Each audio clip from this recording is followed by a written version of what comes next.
പല പല റീസൺസ് കൊണ്ട് ഡിലേ ആയിട്ട് ഏതാണ്ട് ഒരു വർഷം കൊണ്ട് കംപ്ലീറ്റ് ചെയ്തൊരു വർക്കാണ് കേട്ടോ ഇത്.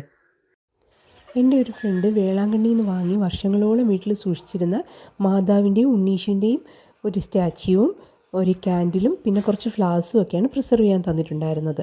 മാതാവിൻ്റെയും ഉണ്ണീഷിൻ്റെയും ഫേസൊക്കെ ഡാമേജ് ആയിരുന്നു. അതൊക്കെ നമ്മൾ അക്രിലിക് കളർ വെച്ച് കറക്റ്റ് ചെയ്തെടുത്തു. സ്റ്റാച്യുവിൻ്റെ സൈസിലുള്ളൊരു മോൾഡ് ഒന്നും മാർക്കറ്റിൽ അവൈലബിൾ അല്ലാത്തതുകൊണ്ട് പ്ലാസ്റ്റിക് ഷീറ്റും എക്സ്റേ ഷീറ്റും ഒക്കെ വെച്ചിട്ട് ഹൈറ്റൊക്കെ അഡ്ജസ്റ്റ് ചെയ്തിട്ടാണ് ഞാൻ വർക്ക് സ്റ്റാർട്ട് ചെയ്തത്. ഈ റെസിൻ കൊണ്ടുള്ള വർക്കേ അൺപ്രഡിക്റ്റബിളാണ്. പലപ്പോഴും നമുക്കിതിൽ പണി കിട്ടാറുണ്ട് കേട്ടോ. അപ്പോൾ ഇതും അതുപോലായിരുന്നു.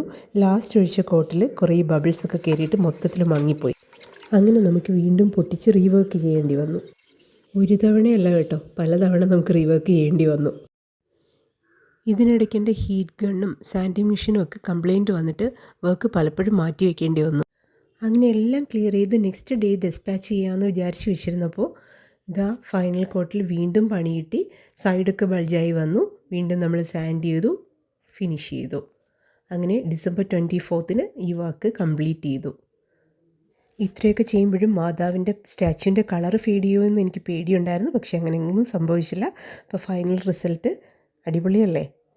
വർക്ക് കംപ്ലീറ്റ് ആകുന്നത് വരെ എനിക്ക് യാതൊരു ഡിസ്റ്റർബൻസും തരാതിരുന്ന എൻ്റെ ഫ്രണ്ട് സ്മിത തോമസിന് ക്രിസ്മസിന് മുന്നേ പറഞ്ഞ പോലെ തന്നെ എനിക്കിത് കൊടുക്കാൻ പറ്റി കേട്ടോ. പുള്ളിക്കാരി ഒത്തിരി ഹാപ്പിയായിരുന്നു. Thank you Smitha.